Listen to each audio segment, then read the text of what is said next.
दुनिया में लोग इसकी चर्चा मदर ऑफ ऑल डील्स के रूप में कर रहे हैं।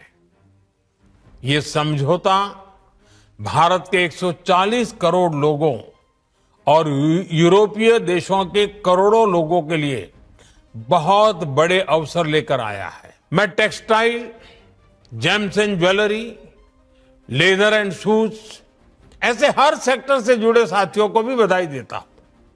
ये समझौता आपके लिए बहुत सहायक सिद्ध होगा। साथियों, इस ट्रेड डील से भारत में मैन्युफैक्चरिंग को तो बल मिलेगा ही, साथ ही सर्विसेज से जुड़े सेक्टर का भी और अधिक विस्तार होगा।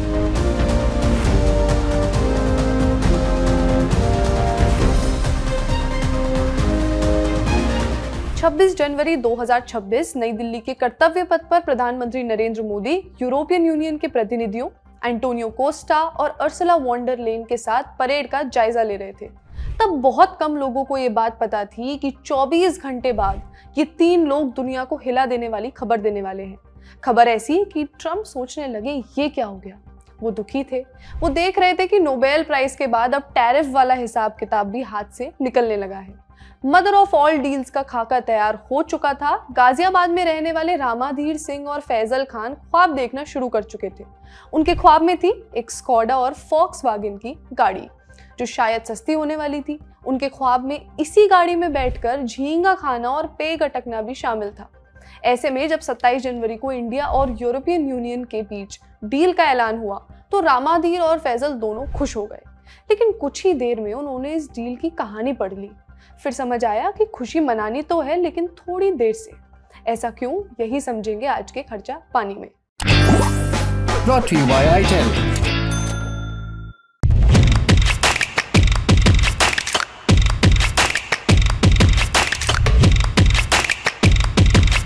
भारत और यूरोपियन यूनियन के बीच आखिरकार फ्री ट्रेड एग्रीमेंट यानी एफटीए फाइनल हो गया है। लेकिन पूरी खबर समझने के लिए आपको जानना होगा कि यूरोपियन यूनियन यानी ईयू क्या है, क्योंकि हम बार बार इसके बारे में आज शो में बात करेंगे कि यूरोप के 27 देशों का एक समूह है जो आपस में व्यापार, यात्रा, कानून और अर्थव्यवस्था जैसे मामलों में मिलकर फैसले लेते हैं ताकि सभी देशों को एक साथ फायदा हो। इसमें जो देश शामिल हैं उनको आप स्क्रीन पर देख सकते हैं। अब ये सारे देश और भारत को मिला दें तो सभी के मार्केट का आकार हो जाता है 2091 लाख करोड़। और अब इसी यूनियन और भारत ने समझौता किया है। ये समझौता होने में करीब 20 साल लगे हैं। 2007 में बातचीत शुरू हुई थी, 2013 में रुक गई थी और फिर बीते एक साल में ऐसी स्पीड पकड़ी इस डील की बातचीत ने कि 27 जनवरी 2026 को पूरी हो चुकी है। पहले जानिए कुछ खास बातें इस इंडिया ईयू ट्रेड डील के बारे में। इस समझौते से भारत के 99% से ज्यादा प्रोडक्ट्स के एक्सपोर्ट्स को यूरोप में आसान पहुंच मिलेगी। भारत के कई सामान अब यूरोप में बिना या बहुत कम टैक्स के बिक सकेंगे। कपड़ा, चमड़ा, जूते, जेम्स, ज्वेलरी, खिलौने, खेल का सामान और मरीन प्रोडक्ट्स सबसे ज्यादा फायदा पाएंगे। भारत भी ईयू के कई उत्पादों को कम टैक्स पर अपने देश में इंपोर्ट करेगा। किसानों और फूड प्रोसेसिंग सेक्टर को चाय, कॉफी, मसाले, फल, सब्जियों के लिए बड़ा बाजार मिलेगा। दूध, अनाज और पोल्ट्री इन जैसे संवेदनशील सेक्टर्स को डील से बाहर रखा गया है। ये तो मोटा माटी हिसाब हो गया। अब सेक्टर वाइज देखते हैं। जैसे ये खबर आई, इंडियंस के मन में पहला सवाल यही उठा कि अब यूरोप के देशों से इंडिया में आने वाली कारें सस्ती होंगी। इस समय यूरोप से बनकर आने वाली कारें इंडिया में महंगी हैं। दरअसल जो कारें पूरी तरह बनकर विदेश से भारत आती हैं उन पर भारत सरकार बहुत भारी टैक्स लगाती है। इन्हें कहा जाता है CBU यानी कंप्लीटली बिल्ट यूनिट। ऐसी कारों पर आज भारत में 70 से 110% तक का टैक्स लगता है। यही वजह है कि BMW, ऑडी या मर्सिडीज जैसी कारें यूरोप के मुकाबले भारत में कहीं ज्यादा महंगी बिकती हैं। अब इंडिया ईयू FTA इसी टैक्स सिस्टम को बदलने जा रहा है। रॉयटर्स की रिपोर्ट के मुताबिक इस समझौते के तहत भारत कुछ यूरोपियन कारों पर इंपोर्ट ड्यूटी घटाने के लिए तैयार हो गया है। जिन कारों की इंपोर्ट कीमत करीब $17,700 यानी लगभग 16.3 लाख रुपए से ज्यादा है, उन पर टैक्स घटकर करीब 40% किया जा सकता है। यानी 70 से 110% से सीधे 40% की गिरावट।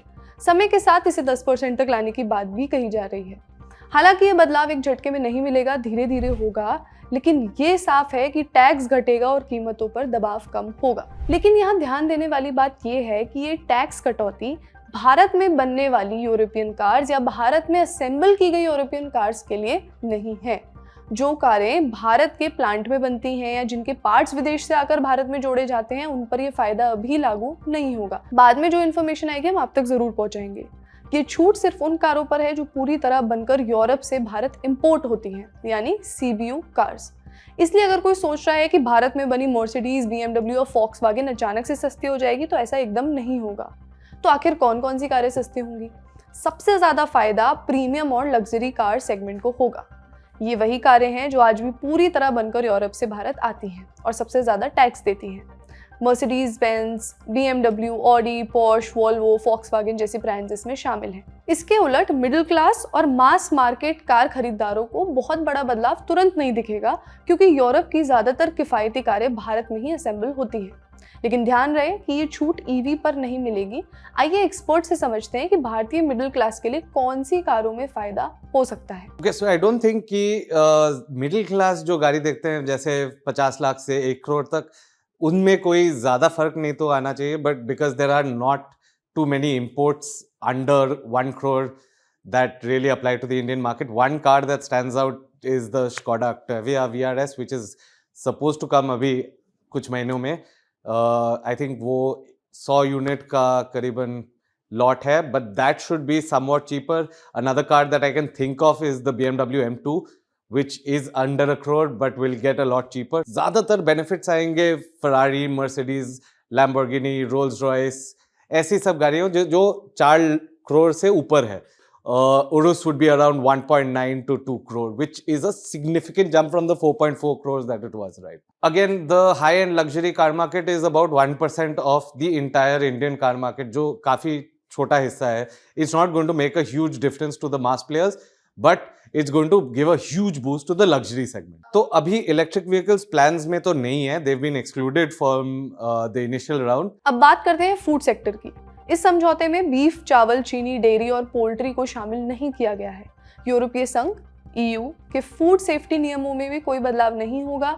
EU से आने वाली कृषि खाद्य उत्पादों पर लगने वाले ऊंचे टैरिफ, यानी जिन पर 36% से ज्यादा टैरिफ है, भारत उन्हें हटा सकता है या कम कर सकता है.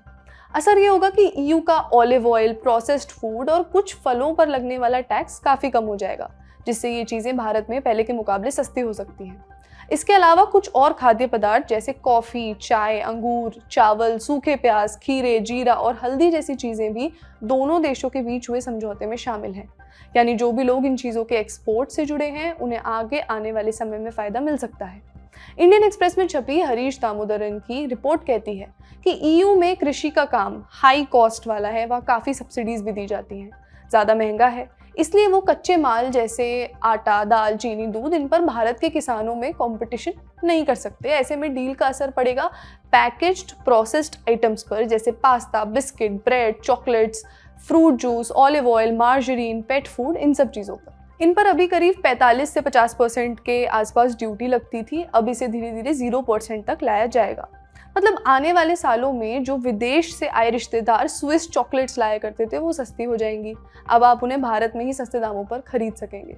EU के साथ जो एग्रीकल्चर को लेकर डील हुई है, उसमें इंडिया का फोकस एक्सपोर्ट्स पर है, जिसमें सबसे बड़ा सेक्टर है सी फूड.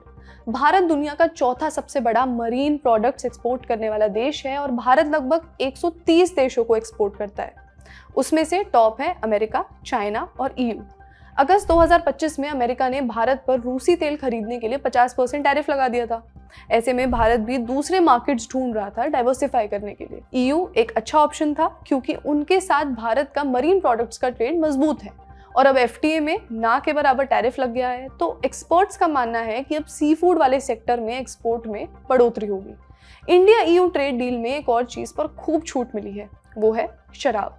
आउटलुक बिजनेस की रिपोर्ट चीयर्स फॉर बूज के हिसाब से इस डील के बाद इंडिया में यूरोपियन वाइन पर टैरिफ 20 से 30% तक, स्पिरिट्स जैसे वोडका, जिन, इन पर 40% और बियर पर 50% तक रह जाएगा. अभी यूरोप से इंपोर्ट होने वाली वाइन, विस्की, बियर पर सरकार ने 100 से 150% तक टैरिफ लगा रखा है. केमिकल्स वगैरह को लेकर भी कुछ बदलाव हुए हैं. अभी EU से आने वाले केमिकल प्रोडक्ट्स पर 10 से 22% तक इंपोर्ट ड्यूटी लगती रही है. इस डील के बाद ज़्यादातर केमिकल प्रोडक्ट्स पर ड्यूटी 0% हो जाएगी. इसका मतलब है कि यूरोप से आने वाले स्पेशलिटी केमिकल्स, कुछ पॉलीमर्स, प्लास्टिक रॉ मटेरियल और दवाइयों से जुड़े केमिकल्स इंडिया में पहले से सस्ते दिखने लगेंगे। दूसरी तरफ ईयू में भी भारतीय organic chemicals, speciality chemicals, agro chemicals और दवाइयों पर भी ड्यूटी कम या खत्म होगी, जिससे हमारे एक्सपोर्टर्स को भी यूरोप में मार्केट मिलेगा। अब जो कंपनियां dyes, solvents, paint, textile, pharma और प्लास्टिक्स में इस्तेमाल होने वाले केमिकल्स बनाती हैं, या परफ्यूम, फूड फ्लेवर या ऑयल या पर्सनल केयर में इस्तेमाल होने वाले केमिकल बनाती हैं, वो कंपनियां भी इस डील से प्रभावित होंगी। भारतीय प्लास्टिक प्रोसेसर्स को फायदा होगा। अच्छी बात यह है कि भारतीय एक्सपोर्टर्स के लिए ईयू एक बड़ा हाई वैल्यू मार्केट है। इससे एक्सपोर्ट्स बढ़ेंगे और कई केसेस में प्रॉफिट्स भी। वहीं textile, plastic, paint, auto components, personal care जैसी इंडस्ट्रीज को सस्ता रॉ मटेरियल मिलने से उनकी लागत भी कम हो सकती है। सवाल ये है कि क्या इस डील से चिंतित होने की जरूरत है, खासकर किसानों को? ये सवाल इसलिए आता है क्योंकि जब भारत और अमेरिका की ट्रेड डील की बात आती है, सबसे पहले सांसें एग्री सेक्टर की उलझती हैं। इस सवाल का जवाब मिलता है कृषि मामलों के जानकार अशोक गुलाटी की बातचीत से। उन्होंने इंडियन एक्सप्रेस के साथ बातचीत में कहा कि इस ईयू डील से किसानों को उतना डरने की जरूरत नहीं है जितना किसी संभावित यूएस डील से है। खुद देखिए, ज्यादा जोर वहां के प्रोसेस्ड फूड पर है, ना कि हमारे कच्चे माल पर। बाकी हलवा बनना शुरू हो चुका है, वही हलवा जो हर साल बजट के पहले बनता है। वित्त मंत्री निर्मला सीतारमण की सदारत में अधिकारियों को मिलता है और मुहर लगती है बजट के खाके पर। तो बजट में क्या होगा, वो जानने के लिए इंतजार करिए 1 फरवरी का। उस दिन आता है देश का आम बजट। ललन टॉप पर आप दिन भर बजट की कवरेज देख सकेंगे। हम लाइव भी रहेंगे और अलग अलग वीडियोस के जरिए बजट को आसान तरीके से समझाएंगे भी। तो 1 फरवरी को जरूर जुड़िए ललन टॉप से। बाकी आज का खर्चा पानी यहीं तक। अपना ख्याल रखिए और देखते रहिए द ललन टॉप।